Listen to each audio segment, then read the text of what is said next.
조종이 꿈꾸는 정의롭고 원칙이 살아있는 대한민국. 청취자 여러분과 함께 만들어가겠습니다.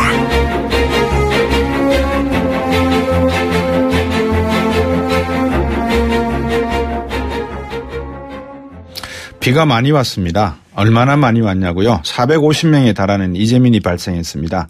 그 지역에 한량이신 분들이 계시네요. 이 와중에 도의원분들이 유럽으로 연수를 떠나셨답니다. 무슨 연수를 떠나셨는지 모르겠습니다. 필요한 연수였을까요? 매번 이해쯤 되면은 나타난 그런 뉴스입니다. 참여연대 안진걸 공동사무처장 전화 연결했습니다. 안녕하십니까? 네, 안녕하십니까? 촛불 시위 뭐라 그러나요? 촛불 운동 때 수고하셨습니다. 아니요, 저희들이 했다기보다는 우리 국민들 모두가 네. 여론조사에도 국민의 3분의 1이 참여하신 거로 나왔던데요. 예. 세계가 찬사를 원하는 이제 촛불 시민혁명을 우리 국민들이 이끌어냈으니까 예. 좀 더 좋은 사회 만들어야 되는데 예. 이렇게 물난리가 났는데 해외 연수가는 일이 발생하면 안 될 텐데 예. 이런 일로 연결이 됐네요. 예.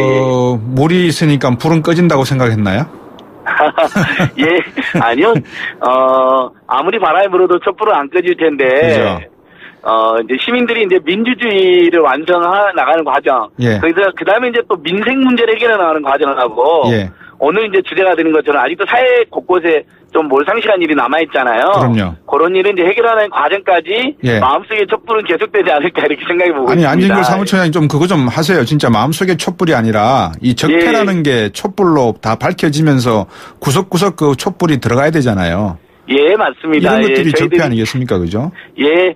지금 광화문광장이나 전국의 광장으로 모이지는 않으시더라도 네. 동네에서 회사에서 또 우리 현장 곳곳에서 부조리나 예. 적폐를 함께 이렇게 좀 평산하고 개혁해 나가는 그런 과정을 같이 시민단체를 또 열심히 지금 현재 집행하고 있습니다. 근데 이분들이 진짜 이 잘못했구나라고 생각하면서 지금 귀국행 비행기를 탔을까요? 아니면 운도 참 없다라고 생각하면서 비행기를 타고 지금 돌아오고 있을까요? 제가 보기에는 사람이 죽고 이재민이 막 수백 명이 발생했는데 그 연수를 강행하신 분들이잖아요. 예. 그럼 아마 진짜 반성보다는 큰일 났구나. 당대표까지 나서고 국민들도 난리가 나 있고 그래서 어쩔 수 없이 타셨을 가능성이 높습니다. 근데 이분들 지방의 제도는 좋은 제도이지만 엉뚱한 분들이 돼가지고 이렇게 먹칠하는 경우가 지금 종종 발생하고 있거든요. 그래서 저희가 뽑는 것도 잘해야 되지만 평소에 감시나 견제도 잘해야겠다 이런 생각을 다시 한번 해보게 되더라고요. 이분들 또 뽑히는 거 아니에요 내년에? 그런 일은 없어야죠. 지금 충북적 시민사단체들이 모두 나서서 지금 의원직 사퇴까지 요구하고 있을 정도로 충격이 크거든요. 근데 실제 사퇴를 할지 안 할지는 모르겠지만 국민들이 이제 다음에 선거에 나오면 표로서 심판해줬을 때 다시는 이런 정말 황당한 해연수, 혈세낭비형 해연수가 줄어들거나 없어지게 되는 것이거든요. 처음에는 봉사하는 직으로 도의원, 시의원 하겠다 그래놓고 나중에 월급 달라 그러고 나중엔 또 보좌관 달라 그러고 이제 해외 연수까지 가게 해달라 그러면 도대체 국민의 호주머니는 유리지갑으로 하는 겁니까? 이거 왜? 그러니까요. 그러니까 사실은 정말 일만 잘하고 예를 들면 서울시 예산이 30조가 넘는데 100여 명의 서울시의원이 그것을 잘 감시하고 견제하고 1000만 서울 시민들의 어떤 민생 문제, 삶의 문제를 잘 해결해주면 하지만 해도 보좌관 이렇게 보좌관 한 명 채용 필요하다 할 텐데 이런 뉴스 하나 나오면 국민들이 다시 이건 안 된다.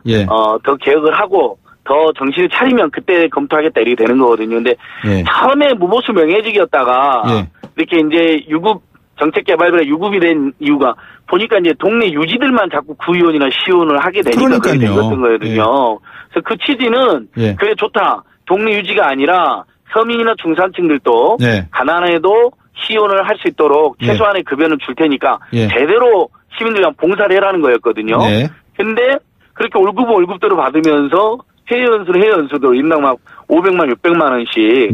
사실상 이번 코스도 보시면 알겠지만은 유럽의 주요 관광지가 다 다수 포함되어 있습니다. 골프장은 없습니까? 골프장은 없던데요. 어쨌든 관광성 연수라는 게 딱 드러나거든요. 아니 우리가 예를 들면 정말 충청북도 발전이라든지 지역의 발전을 위해서 정말 코스가 정말 괜찮은 거다. 그럼 갔다 올 수도 있다고 봐요. 근데 일단은 때가 그걸 취소할 수 있는 용기나 지혜가 있었어야, 그 정도의 염치나 시민들하고 소통하는 게 있었어야 되는데, 그쵸. 평소에도 그런 걸 안 쌓은 분들인 것 같아요. 예. 그러니까 그렇게 외유를 강행했던 거고, 내용도 보니까 예. 관광객 다수 포함되어 있음으로써 예. 해외 연수 관련 규정도 어기는 거거든요. 예. 우리 안진걸 차장께서 방금 말씀해 주셨습니다만 용기와 염치는 분명히 차원이 다르죠. 그죠? 예. 그런데 말입니다. 지금 민주당 의원 한 분하고 자유한국당 의원 세 분이 또 유럽으로 떠나 있단 말입니다. 예. 아시겠지만 국회 회기가 7월에 임시국회 열리고 한 7월 19일쯤 다 파기하고 나면 여름 더운 한철 의원들이 다 어디 가시죠? 지역구 가서 일하십니까? 대부분 지역구는 잠깐 들리고 예. 여름휴가는 갔다 오는데 해외 연수를 많이 갑니다. 의원들도. 그러니까 이게 무슨 해외 연수를 그래 가십니까? 의원분들이? 그러니까 선진 정치 또는 선진 국가의 복지제도, 민생제도를 알아보러 간다는 건데, 예. 저는 이게 지방에서부터 국회까지 예. 해외 연수를 우리 국민들이 해외 연수 자체를 반대는 안 하실 거예요. 아마 청취자들께서도. 저는 반대합니다. 예. 그럴 수도 있는데. 자기 돈으로 갔으면 좋겠습니다. 그는. 그렇죠. 네. 이제 기본적으로 자기 돈으로 가는 것으로 원칙으로 하되, 네. 예를 들면 프로그램의 성격상 일부 지원을 해준다든지 이렇게 해서 예산을 절감하는 것도 저희도 필요하다고 생각하고요. 예. 다만 또 국민 예산이 들어갔다면 그 해외 연수에 대한 심의위원회, 심사위원회, 그래서 그걸 국민들로부터 검증받는 그런 네. 프로그램이 필요한데 네. 그런 게 부실하거나 아니면 심의위원을 동료 지방의원이 한다거나 이름으로써 다 남발해준다는 그런 경향이 있고요. 네.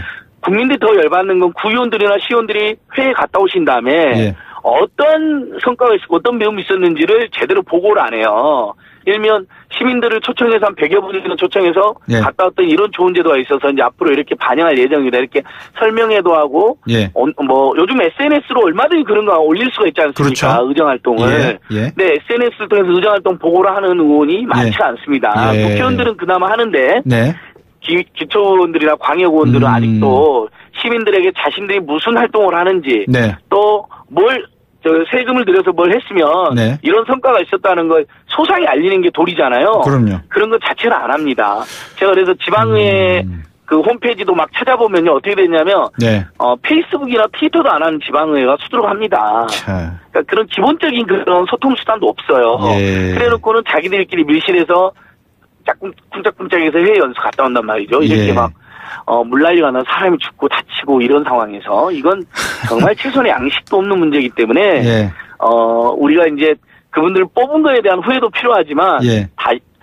평소에 감시 견제하는 시스템을 어떻게 더 만들 것이냐. 예. 그러면 동네도 보면 다 크고 작은 시민 모임이나 NGO들이 있잖아요. 요즘에는요. 예. 시민들께서 그런 NGO들의 힘도 좀 실어주시고 예. 회원으로도 참여도 하고 후원도 좀 하고 예. 그리고 방금 말씀드린 것처럼 해외 연수 관련 제도도 대폭 강화해서 네. 시민들이 심의하게 만들고 그다음에 갔다 오면 시민들한테 의무적으로 제대로 보고하게 만들고 네. 그리고 그게 부실하면 일부 예산 환수도 하고 예. 이런 좀 물색도 없는 좋죠. 시민들의 참여와 시민들의 감시가 예. 양면에서 다 보장되는 예. 그런 제도 개선도 필요한 것. 이걸 안 하면요. 우리 곽승 박사님 너무 잘해요. 이거 안 하면 또 내년에 가을에 내년 또 이런 일이 또 발생합니다. 그렇죠. 우리 많이 당했잖아요. 사실 예, 방송도 많이 해봤고. 매년 연례 그러니까 행사입니다. 예. 예, 그러니까 이참에 아예 제도를 확 강화해서 시민들로부터 심사받게 하고 시민들이 검증하게 하고 시민한테 반드시 보고하게 만들면 예. 정말 이렇게 함부로는 못하겠죠. 그렇죠. 예. 인사청문회 때 이런 거 해외 연수 갔다 온 거 보고서 쓴 거 표절한 건지 확인도 하고 하면 참 좋을 것 같아요. 맞습니다. 그대로 베껴갖고 올리는 경우도 봤거든요. 예, 그러니까요. 예. 해외 연수 여행사 선정 이런 데도 비리가 많이 아까 뒤에 숨어서 꿍짝꿍짝 한다 그랬는데 요 꿍짝꿍짝에는 여행사도 포함이 돼 있겠죠. 당연하죠. 예를 들면 또 시의원이나 구의원의 지인이 하는 여행사에 네. 예를 들면 조금 한 300이면 갈 걸 400으로 가버린다든지 이런 일도 있습니다. 그러니까 네. 정말 시민들이 감시를 조금만 소홀히 하면 네. 정말 훌륭하고 청렴한 정치인들만 있으면 저희들이 조금 마음을 놔도 될 텐데 네. 사실은 훌륭하고 청렴한 정치인들도 권력에 물들다 보면 좀 실수를 하거나 오버할 수도 있거든요. 네, 그러니까 평상시에 제도적 물샐 틈 없는 제도적 감시 시스템과 견제 시스템 굉장히 중요하다. 왜 이걸 안 만드나요, 그러면? 필요한 건 아니잖아요. 일부 강화됐어요. 예전에 비해서 강화돼서 네. 뭐 심사위원회도 설치하고 일부 보고도 하게는 되어 있는데 예. 그게 형식이나 날림으로 되는 거죠. 그래서 예. 그걸 좀 더 강화하고 예. 심사위원회도 예를 들면 시민이 절반 이상, 외부의 시민이 절반 이상, 3분의 2 이상 들어가지고 심의하게 하고 네, 네. 보고도 아예 보고한다 그럼요. 하면 어디 그 시의 홈페이지에 그냥 올려놔요. 예. 그 누가 봅니까? 그러니까. 그게 아니고 예. 시민들을 뭐 초대해서 예. 제대로 보고를 한다든지 예. 아니면 지역에 시민들 모여있는 커뮤니티들 다 있잖아요. 요즘에는 네, 동네마다도. 예. 그런데도 다 올린다든지 예. 이런 좀 세부 매뉴얼도 강화하고 맞습니다. 예. 그다음에 이런 각 지역마다 어쨌든 일면 충북도 충북참여자치 시민연대 이렇게 NGO들이 있거든요. 네. 그런 NGO들이 의정 감시를 하고 있습니다. 예. 그런 NGO들을 예. 또 적극적으로 이렇게 후원도 하고 참여도 하고 이런 여러 가지 노력이 가해지면 예. 한국 사회가 점점 그래도 정상화되는 과정이니까 내년에는 이제 이런 뉴스가 안 나오게 한번 제가 힘을 모아봐야 될 것 같습니다. 예. 9154번님이 이렇게 또 문자를 보내주셨어요. 트럼프 대통령도 SNS 하지 않습니까? 페이스북 올리고. 네, 맞습니다. 예. 그러니까 지금 예. 아마 충청북도 우리 주민들도 그렇고 지금 청취자들이 다 맞아. 구의원, 시의원들이 SNS로 뭐 우리한테 제대로 보고하는 거 못 봤네. 사실 문자, 이메일, SNS 돈도 안 들거든요. 그럼요. 근데 오히려 보면 아파트 입구에 보면 구정신문 이런 거 갖다 놓는데 그건 오히려 돈이 들어요. 그렇죠. 그러니까 차라리 뭐 그걸 없애지 않는다 하더라도 예. 구의회나 시의회가 시민들에게 어떤 안건을 심의하고 시의원들은 어떤 활동을 하고 있고 네. 이게 시민들에 어떤 영향을 끼치는지를 자세히 네. SNS로 알려줘도 되는데 그것조차를 게을리한다는 거예요. 네. 트위터나 페이스북을 안 한다니까요. 앞으로 구의원 시의원 뽑을 때 트위터 할 수 있는지 없는지 일단 검증부터 한번 좀 받아야 될 것 같습니다. 맞습니다. 그러니까 개개인들도 그렇게 투명하게 알리고 소상하게 네. 구의회나 시의회 차원에서 그런 노력을 해야죠. 네. 네. 우리 안진걸 참여연대 공동사무처장과 함께 이 충청북도 도의원분들 해외 연수 갔다 오시는 분들 좀 화가 나서 말씀 나눠봤습니다. 오늘 인터뷰 감사합니다. 예, 고맙습니다. 저희들도 더 열심히 감시하고 활동하겠습니다. 그렇게 해주십시오. 예, 고맙습니다. 네, 안진걸 참여연대 공동사무처장이었습니다. 3부로 돌아오겠습니다.